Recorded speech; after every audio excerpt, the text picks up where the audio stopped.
nos conectar, mas o pessoal ainda está no almoço. Vamos chamar aqui.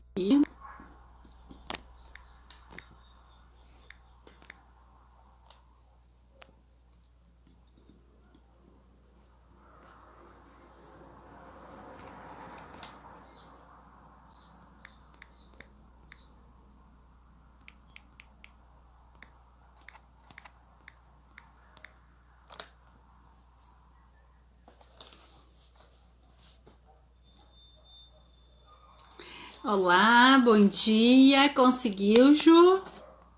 Me envia a solicitação. Vamos esperando que o pessoal vai entrando.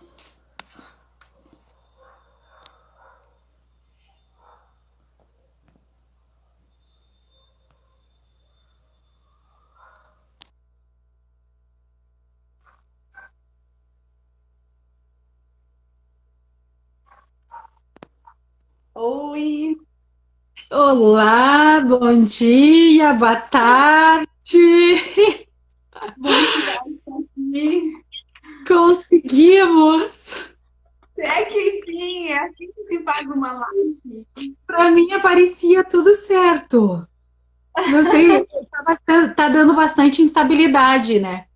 E tava tudo certo, tudo buscando, eu enviando a solicitação, os convites, e enviando pelo aviãozinho, e não entrava. Eu disse, vamos cancelar e tentar novamente. Nem que fez. Vamos enviar, vamos tocar no aviãozinho, vamos mandar, Fran, nos ajuda a nós compartilhar aí. Vamos mudar para aqui. Aham, legal.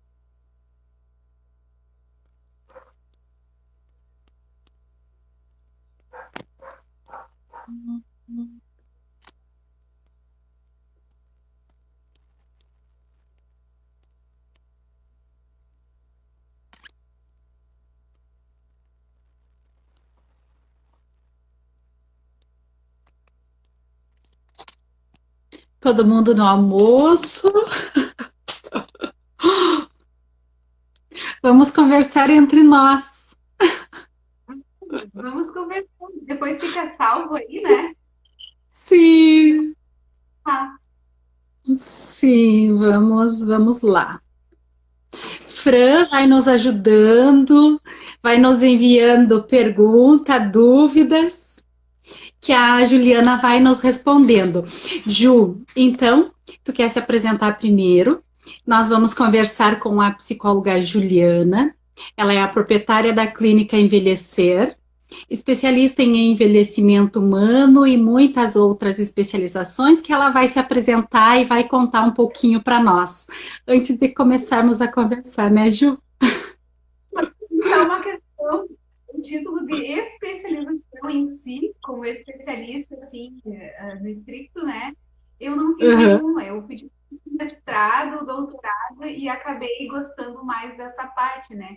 Mas essa ideia de especialista, ela surgiu bem com a ideia de se posicionar, né? E eu sempre gostei de estar fazendo formação ligada à área de família, à área de transtornos de personalidade, né? E a gente estava conversando sobre isso, né, Lori? E aí pensamos, bom, a gente podia fazer conversa numa live, né? Para que mais Claro, pessoas possam se beneficiar, né? claro. E a minha ideia sempre foi trabalhar questões do ciclo de vida, né? E ligadas a muitas questões assim desafiadoras, às vezes em termos de identidade, né? Por isso o nome, a marca Envelhecer, porque à medida que a gente envelhece, a gente vai se reconhecendo enquanto quem sou, quem se reconstrói e quem usa das experiências, né, para mudar personalidade, né? Então, eu acredito Bacana. muito na mudança de personalidade, mas se a pessoa quer, né? Ela busca caminhos, alternativas, né? Ótimo. Uhum. Tu quer falar um pouquinho para nós, Ju? sobre como tu trabalha nesse processo? Então aqui no Envelhecer tem vários programas, né? São 4, porque depende do público. Cada público-alvo tem uma demanda, uma forma diferente de trabalhar, né? Por Hum, exemplo, nós passou das mães falando sobre o papel da mãe na família, para um público tem uma forma de falar, né? E nesse que está sim. aqui atrás, nessa cor verde musgo, ele é feito para familiares de idosos, porque eu fui percebendo que muitas vezes quem cuida do idoso é aquele familiar que mora com ele ou que se responsabilizou por ele em alguma medida, seja emocional, física, né? E que responde às vezes por ele, mas que é o que mais vai atrás, né? E a gente tem se deparado no atendimento a famílias, né? Com muitos desafios que o familiar passa, né? Um dos Uhum, públicos-alvos são os profissionais de saúde, que nesse período de pandemia estão muito solicitados, estão na linha de frente, tem toda uma série de demandas para cumprirem, né? E que tem uhum, que estar muito em parceria com os familiares desses idosos para que a coisa funcione, né? Para que o idoso seja assistido. Ele é um público de risco, né? Não por conta da idade, mas por conta da comorbidade. Muitos têm mais que 5 doenças, né? A maioria, então, são poucos que não têm comorbidades. E aí, esse público, o profissional, as instituições, e estar unidas, falando uma mesma língua, em sintonia, empatizadas com esse idoso, né? E muitas vezes, o que a gente tem visto agora na pandemia são familiares que não conseguem ter essa empatia, tamanho desafio desse momento estressor, né? A pandemia veio como restringindo o ir e vir do idoso, então muitos acabam tendo repercussões e né? Porque a vida segue, aham, diagnósticos de câncer, questões cardiovasculares continuam chegando, não tem só Covid na vida dos idosos, né? E sim. aí eles levam o idoso para hospitalização e os familiares acabam precisando da gente, usando de recursos da psicologia para darem conta desse momento estressor, né? E a gente Uhum, vinha falando do que, além de ser desafiador por ser um momento pontual, pandemia e hospitalização, a aham, gente vendo que são coisas que acontecem ao longo do ciclo de vida já, né? sim. E um deles é o Aham, tá. E como que está nesse momento, Ju, essa demanda acho que travou na aqui. Eu não estou ouvindo o som, travou.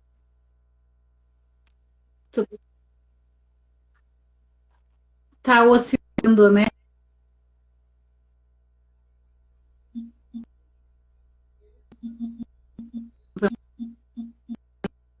Nada.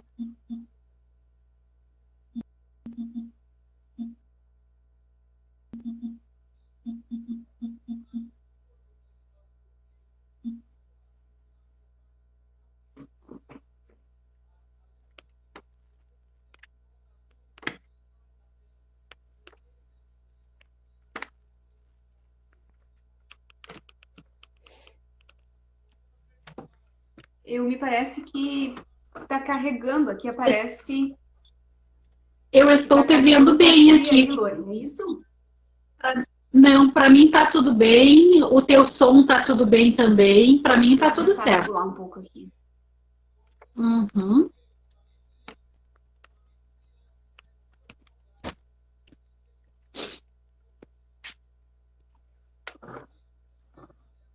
Oi? Tá Tudo ouvindo? certo? Sim, tudo bem. Eu Para não te ti? ouço. Não dá para ouvir. Não, não me escuta? Acho que eu Para vou mim tá sair tudo e certo. eu volto novamente, tá? Isso, entra e sai novamente, que aí a gente vai ajustando.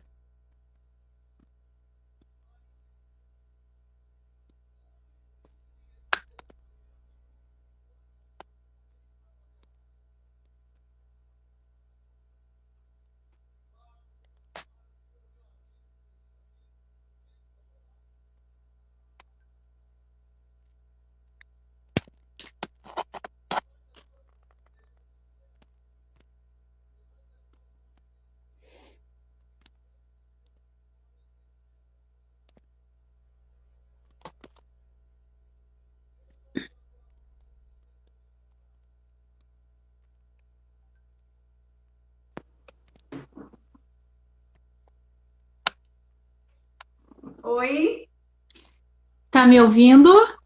agora sim. Tá? Para mim tá tudo bem aqui. Eu consigo ver tudo, escutar tudo. Para você está travando? Aqui trava, travou e a tua imagem apareceu carregando. Para mim tá funcionando tudo certo. Sai e volta no e continua. Sim, faz parte do processo, né, Ju? Verdade. Então, continuando, essa demanda agora, nesse momento, Juliana, de pandemia, como que está essa busca, essa procura dos idosos e dos seus familiares, que deve ter aumentado bastante, né? O pessoal faz muito uso das redes sociais, principalmente o familiar, porque eles estão acompanhando, eles têm tempo, eles têm os cuidadores, né? Mas Aham, o idoso em si, não. O idoso geralmente é por telefone mesmo. Eles ligam com solicitações assim mais gerais, do tipo nova legislação sobre o uso do transporte coletivo, sobre exigência para ficar em casa. Então, eles são mais usuários do telefone. Né? aham. Tá dando uma travada novamente, Ju. Aqui eu estou ouvindo Vamos. normalmente. Eu tô te escutando, só a imagem que tá meio que travando, mas tô te Ah, ouvindo. qualquer coisa sai de novo e volta, então. Então tá, continuamos. Isso, Tudo certo? sim. Então, continuando, Ju. Neste momento, essa busca dos idosos e dos familiares, eles estão acompanhando bastante nas redes sociais também, né? Que está falando.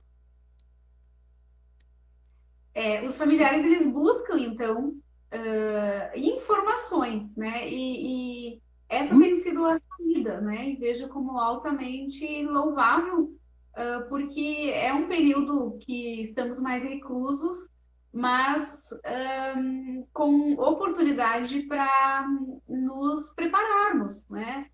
aham, Conhecer, descobrir novas formas de auxiliar esse idoso a ter um envelhecimento positivo, porque automaticamente, quando a gente ajuda um membro da nossa família, né, a gente uhum, também está cuidando do nosso ciclo de envelhecer, né? Então, é sim, uma troca, é muito recíproco esse processo, é uma aprendizagem intergeracional, né? aham. Nós temos alguém aí no grupo que é cuidadora de idosos, Ju. Vamos ver que se manifeste, que tire suas dúvidas, né? Vamos ver se a Sônia está nos acompanhando ainda ou já saiu. Mas, enfim, vamos continuando. E, Ju, esse processo, nesse processo do desenvolvimento humano, do idoso, para a gente dar continuidade falando na parte das doenças, na parte de psicopatologias, na parte para nós entrarmos no narcisismo, por exemplo, como que nós fazemos nessa sequência do desenvolvimento humano? Para quem está aí, né? Pode ser que nunca tenha ouvido, mas a palavra ela sempre aparece no desenvolvimento infantil, né? Ela sempre é acompanhada e a gente cuida do narcisismo infantil desde que o bebê nasce, desde que a gente se prepara para o bebê, né? A gente dá um olhar central e de grandiosidade para o bebê. A gente tem o bebê como o rei da casa, a rainha da casa. A gente precisa dar esse lugar de especial, porque o bebê não é como um animal que nasce e simplesmente se vira, né? Ele precisa desse olhar, né? E é muito saudável, até os 6 anos principalmente, como construtor de identidade. A gente sabe quem a gente é, porque a mamãe nos diz, né? Ó, pezinho da Ju, né? Mãozinha da Ju, essa é a Ju, né? Aí a gente sabe quem a gente é pelo que os nossos cuidadores nos dizem, né? Mas no decorrer da vida, né, passado isso, nossa, a gente percebe que o mundo não gira ao redor do nosso umbigo, ninguém tá nem aí assim pra gente nesse nível, né? Não é mais nessa intimidade, a gente não é mais o centro da casa. Isso dá um certo friozinho, mas é natural, é esperado, todos fomos feitos com o cérebro preparado para isso, para ter resiliência, para ter suporte para esses desafios naturais e normais, né? Mas ninguém é preparado para ter uma mãe ou um pai ou um cuidador que traz um desolhar, que não consegue nos olhar e que nos retira esse olhar, que é tão importante para a formação da autoestima, né? Então, o que acontece no decorrer da vida, dos anos? Chega uma hora que esse processo de cuidado se inverte, né? E aí, aquele filho que cuidou, que foi cuidado, ele vai precisar cuidar. E muitos familiares têm percebido esse débito, né? Não consegue, se sente muito culpado, muito angustiado, né? Sempre achando que não é suficiente ao cuidado o pai ou a mãe idosa, né? E vem com esse tipo de queixa de que a sua vida precisa parar para olhar para ele, não posso começar uma faculdade, não posso sair de casa, não posso cogitar um trabalho em outro lugar, porque eu tenho que olhar para meus avós, né? Então, isso começa a vir para esses familiares com um parâmetro assim. Eles começam a ver assim que seus amigos, colegas de faculdade, de roda, não têm essas mesmas preocupações, né? E eles começam a procurar, né? Mas o que está acontecendo comigo? O que tem na minha família que difere tanto assim, né? Porque todo mundo anda, a coisa acontece e comigo não, né? Eu reprovo um concurso e simplesmente estagno, né? Por que eu estou lidando dessa forma com os desafios? Então, em muitos casos, que é o meu foco de especialização, quando as pessoas vão com essas demandas, né? Questões ligadas a esse cuidado, que precisa ser recíproco, precisa de um elemento positivo, e muitas vezes ainda está no negativo, né? Então, primeiro tem um luto, Lori, pela família. Né? Poxa vida, minha família não é a ideal, não é a da propaganda de margarina. Aqui as coisas não funcionam como eu li no manual, né? Então, começa quando a pessoa atina para essas coisas. Ela se vê como uma ovelha negra, como alguém que não se encaixa. Então, começa a perceber que tem um desenvolvimento diferenciado ali, precisa estudar, precisa ir atrás de mais informações, né? Para dar conta desse cuidado do pai, da mãe, do avô, da avó no hospital, por exemplo. Aham, tá. E aí, nesse processo, Ju, o que que tu indica quando as pessoas descobrem já, né? Elas já descobriram a doença e a psicopatologia, né? Ah, e tá. Essas pessoas realmente, elas muitas vezes elas estão mais ligadas, elas já trazem queixas como, olha, a minha mãe ela me julga demais, tudo que eu faço para ela não serve. Parece Ah, que o jeito de eu ser, eu mudo, eu tento, faço de tudo. Eu sou querida, eu sou um amor, eu uso todo o meu salário para ela, né? Tem questões aham, assim, eu pago, eu dou sempre tudo que posso por ela, eu faço tudo por ela e nunca é suficiente, para ela nunca tá bom. Então, as pessoas elas começam a perceber por esse excesso de julgamentos, né? Eu só sou julgado, eu só sou o errado, o fracassado, né? E começa a se descobrir como assim o ovelha negra da casa, né?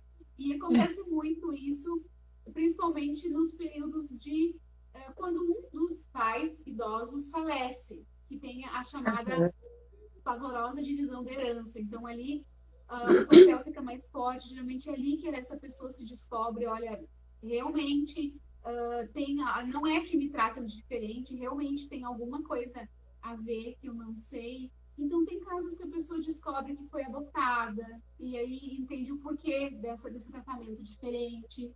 Tem outros casos que a pessoa descobre que houve uma infidelidade e aí, na verdade, ele não é filho daquele pai. Tem outros casos que a pessoa descobre que houve uma N fatos, assim, eu nem vou conseguir citar tantos fatos que, por aham, uma lógica até sistêmica, às vezes se explica, se entende. Ah, você é tratado como diferente, por quê? Ah, você é o mais novo, então se espera que você cuide dos pais, independente do que você queira fazer.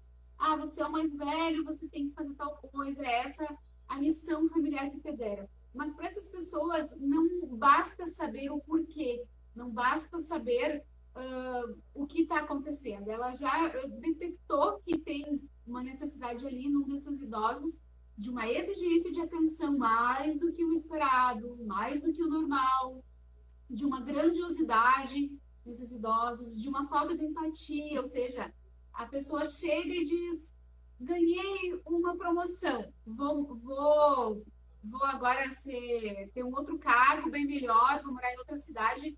E a mãe idosa diz: nossa, eu vou ter uma velhice solitária mesmo. Ou seja, ela não tem empatia, ela não consegue nem comemorar a conquista do filho, porque ela olha muito para as necessidades dela, né? E claro que aham, é importante ela pensar em não ter uma velhice solitária, mas isso nesses momentos se sobrepõe a ponto de não conseguir nem comemorar uma conquista do filho. Então esses filhos precisam correr contra o tempo, porque se chegou nesse ponto é porque já aconteceram outros sinais bem anteriores, inclusive na infância, que a pessoa passou despercebido, a pessoa nem viu, né? E se chegou nesse ponto do ciclo de vida, ele já deve estar tendo algum prejuízo em relação à autoestima, em relação a como ele se constrói enquanto ser, pessoa, né? Ele tem que estar aham, sempre agradando, ou sempre quem não é. E essas pessoas é indicado que elas busquem conhecimento, que elas busquem não necessariamente diagnosticar. Ai, será que tem um narcisismo perverso? Será que é patológico ou não? Ou é só por conta da pandemia? Ou é só por causa da hospitalização? Não só por isso, mas para conseguir ter uma dimensão, né? É diferente uhum, quando a gente detecta que é um miado, mas não é é um felino, é um gato ou um leão, né? Tem muita diferença em você se organizar e saber com o que você está lidando, né? Queria aham, que fosse dizer assim, os chineses tinham essa máxima: se você conhece a si e e não conhece o inimigo, você tem 50% de chance de ganhar a batalha, né? Mas se você não conhece o inimigo, os outros 50% de chance podem te destruir, né? Então, é muito por conta dessa questão de também você ter inteligência emocional nas relações interpessoais, principalmente familiares, como forma de você aproveitar teus recursos, né? Então, tem muito conteúdo na internet sobre isso, falando sobre como é que funciona, né? Assim, e que são as melhores inimigas do cuidado, né? Quando há um narcisismo perverso, o cuidado está em risco, né? Então, tem muito material sobre isso, inclusive aqui no Envelhecer tem, se quiserem, podem pedir no direct que eu envio, você cadastrar o teu e-mail e receber material. Mas, em tese, Lura, é isso. É se informar. O conhecimento, né, ele muda a forma de você ver, lidar, inclusive em lutar, né? Conseguir, sinto muito, né? É assim mesmo, família não se escolhe. Inclusive, eu indico também para essas pessoas um filme que tem no Netflix, Os Mierwitz, é um sobrenome estranho, mas o subtítulo é Família Não Se Escolhe. Então fica de indicação aí para vocês verem e depois me contem o que acharam. Família Não Se Escolhe. Ju, eu vou te perguntar assim, as vítimas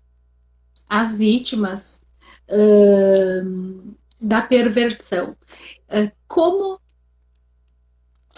que acontece os primeiros comportamentos contra as vítimas?